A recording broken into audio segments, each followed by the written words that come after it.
ওনার জীবনের একটা আজীব কাহিনী আছে। বাইতুল মুকাদ্দাস যখন মুসলমান জয় করেন, তো ইহুদিদের একটা অনুরোধ ছিল যে আমরা চাবি ওই পর্যন্ত দিব না যতক্ষণ আমিরুল মুমিনিন না আসবে।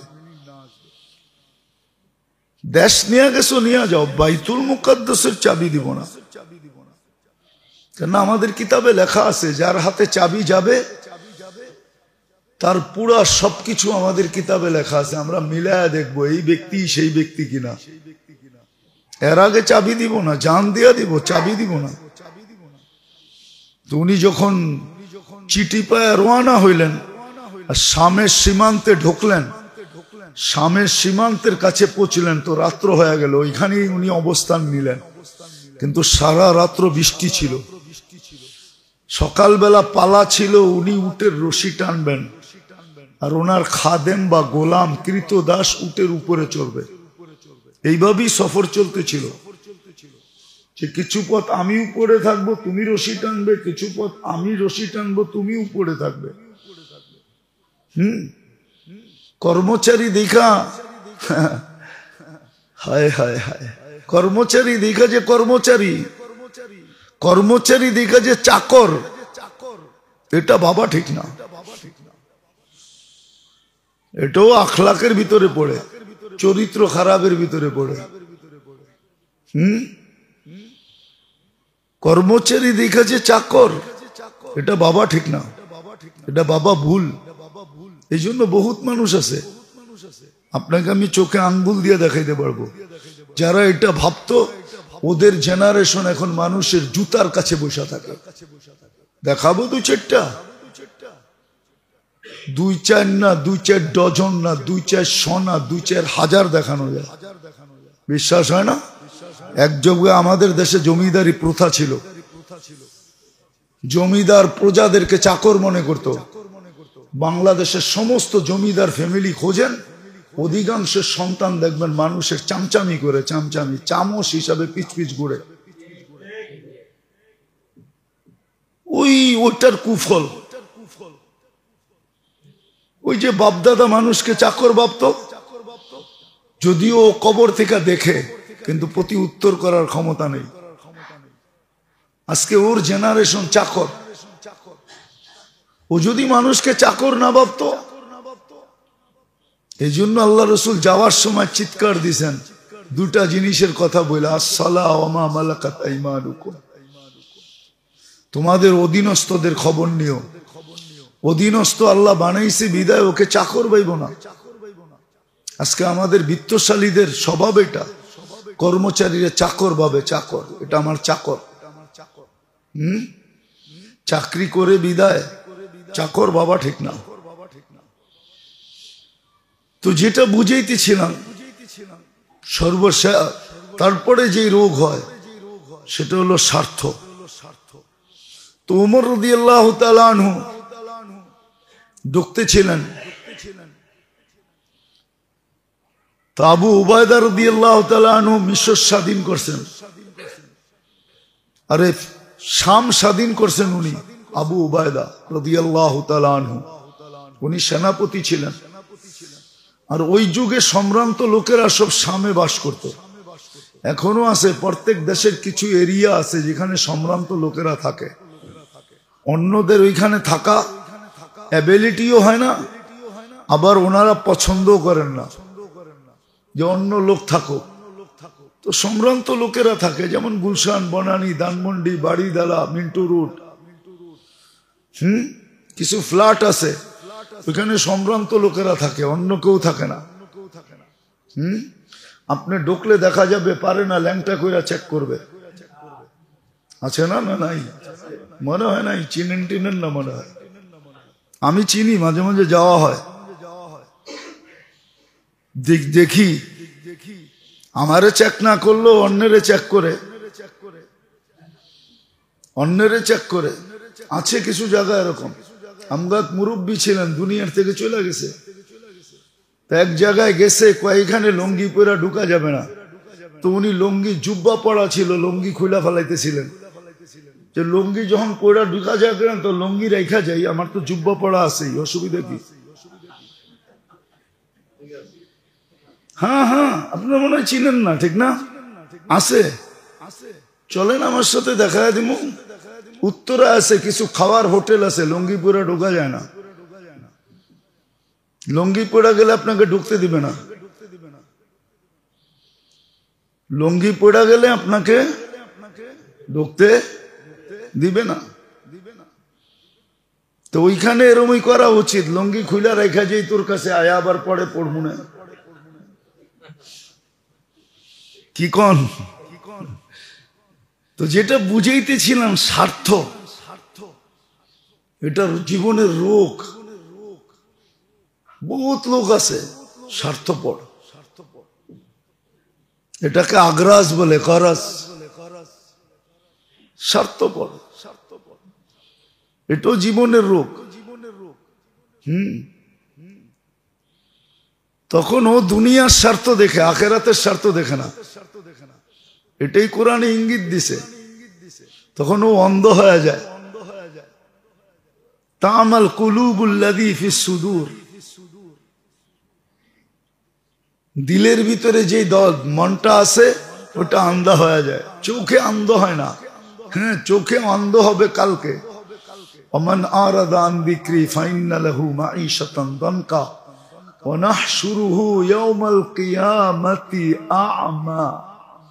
কিয়ামতের দিন অন্ধ উঠবে। আজকে দিলের চক্ষু অন্ধ হয়ে যায়।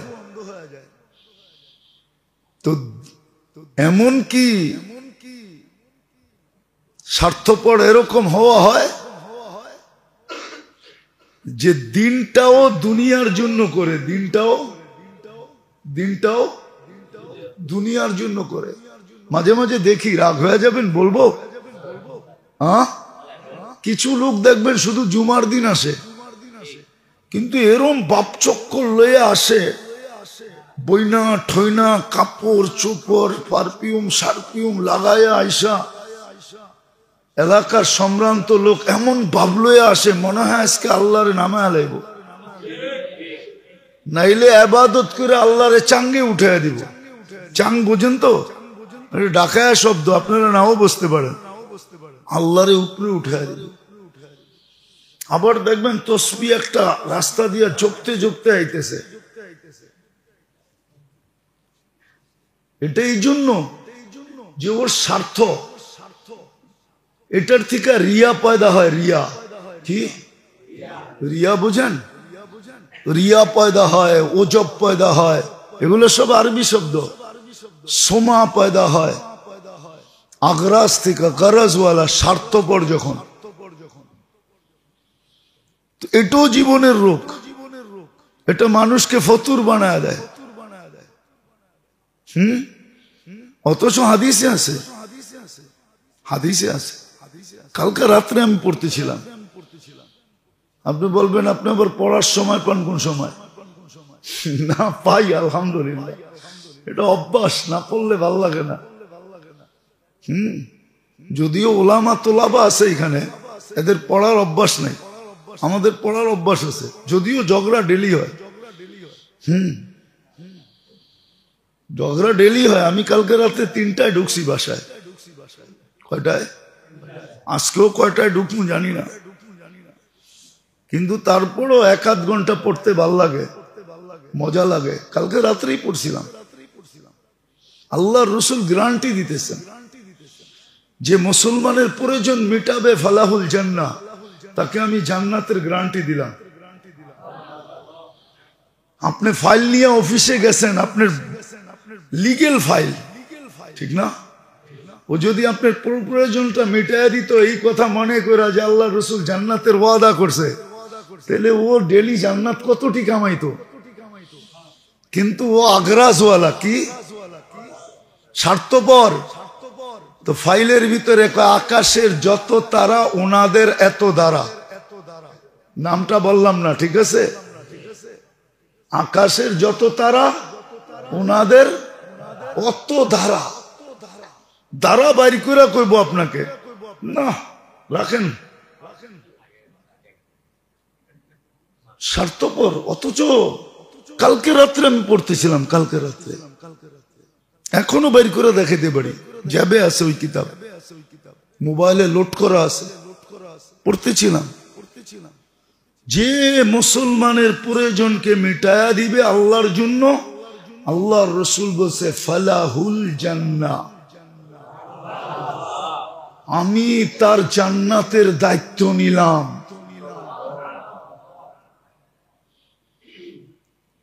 কি ওর কি বেতন কমে যেত?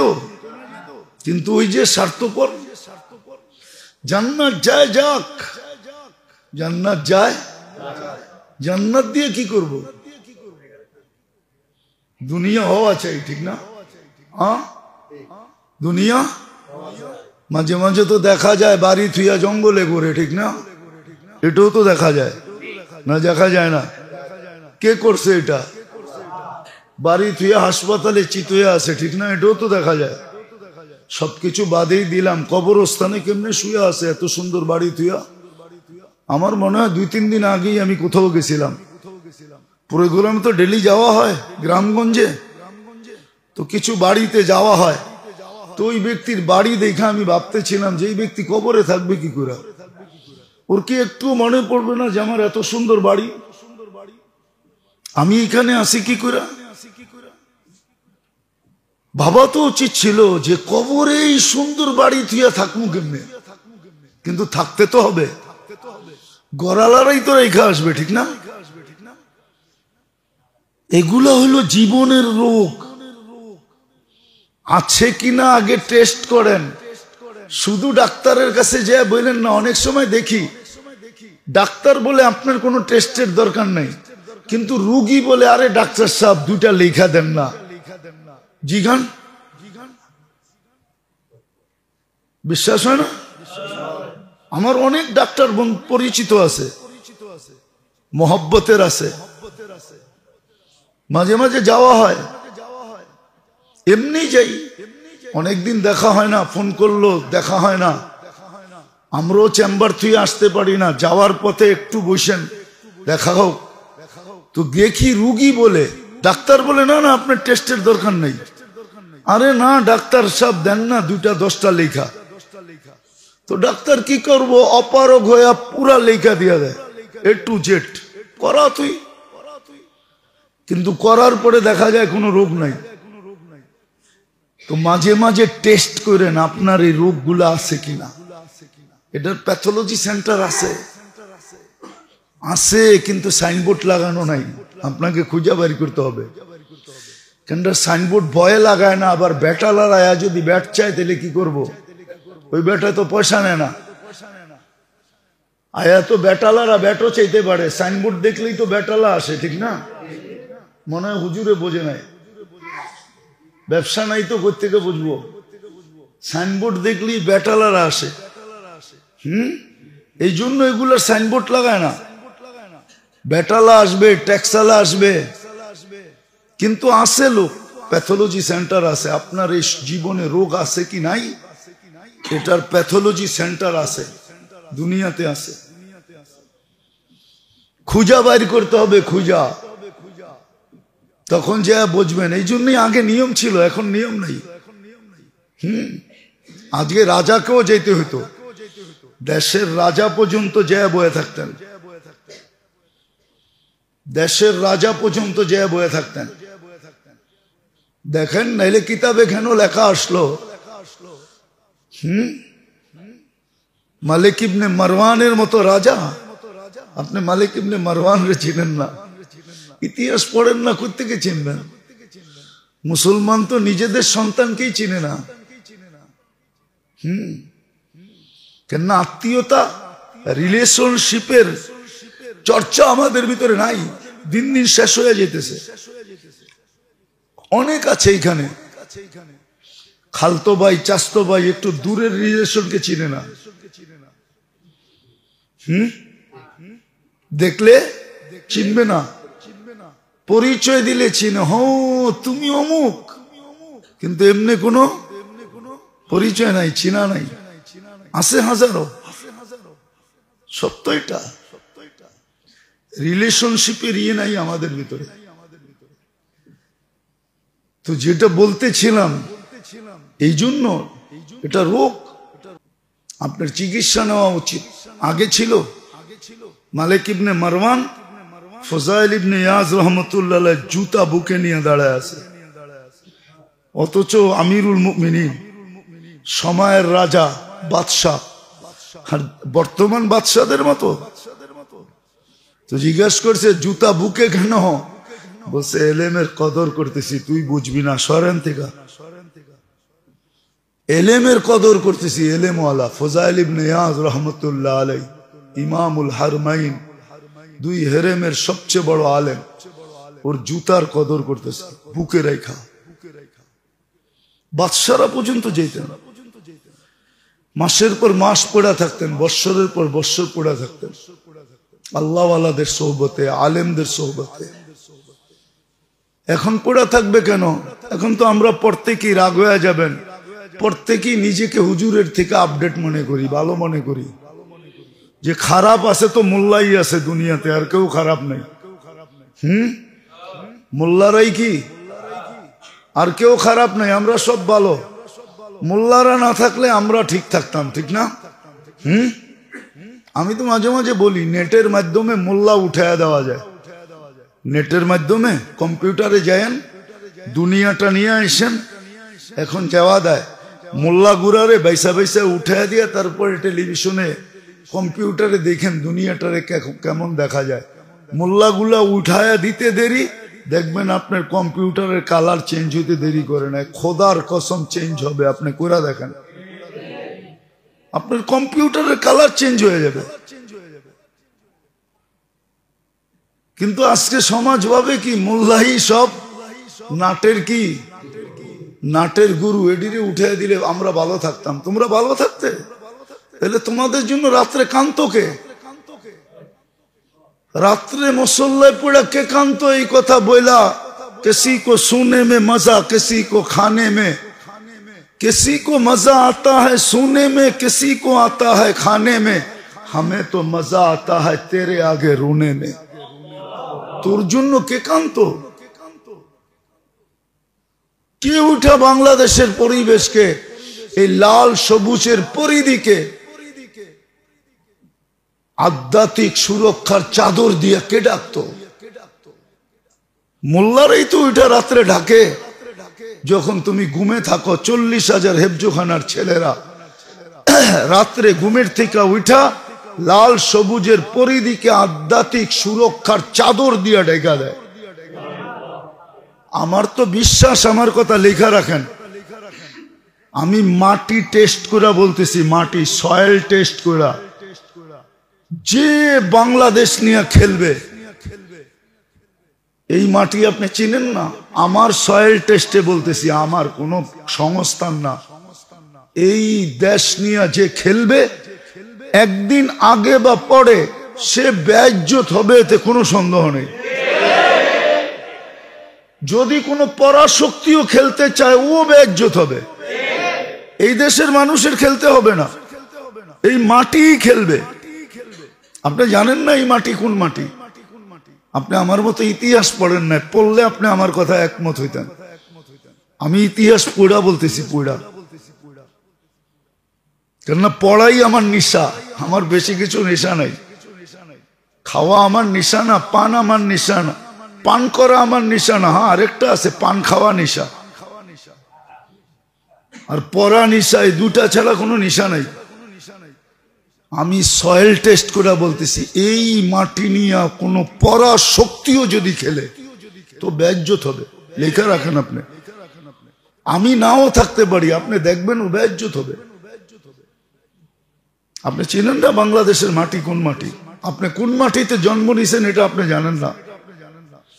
আপনি রাত্রের আকাশ দেখেন তো না, ঘুমায়া থাকেন, নাহলে টেলিভিশন দেখেন, ছাদে ওঠেন। আমরা সারা রাত্র রাস্তায় থাকি, আমরা মাঝে মাঝে আকাশ দেখি।